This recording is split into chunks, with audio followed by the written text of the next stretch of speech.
Efectivamente, estamos en Ponteareas, para falar do pasodoble Ponteareas. E concretamente estamos nunha aldea próxima a Ponteareas que se chama Xinzo de Ponteareas, non se vayan confundir con Xinzo da Limia, non, estamos en Xinzo de Ponteareas. Que mellor maneira que empezar o programa co pasodoble Ponteareas que nos interpretou aquí a banda xuvenil de Xinzo, e co seu director estamos, o que viron tamén dirixindo a banda hai uns momentos. Cantas veces interpretaron este pasodoble? Eso é imposible casi de contestar, innumerables veces. Desde cando é vostede director da banda?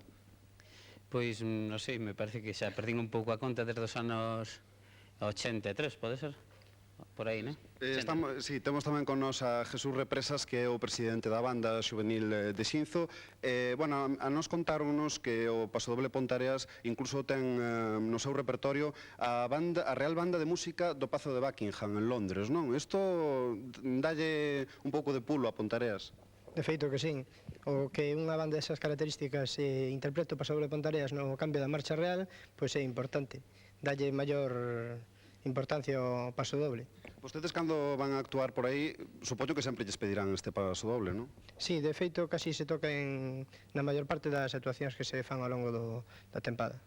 Pois hoxe fai nada máis e nada menos que 65 anos que se estreou por primeira vez o Pasodoble Ponteareas. Foi concretamente na Praza de Abastos de Ponteareas, pero nós imos seguir falando dese pasodoble máis adiante e aínda vemos de ter a oportunidade de volver a ver a banda xuvenil de Xinzo interpretar o Pasodoble Ponteareas. De momento, desde aquí, isto é todo, Merche.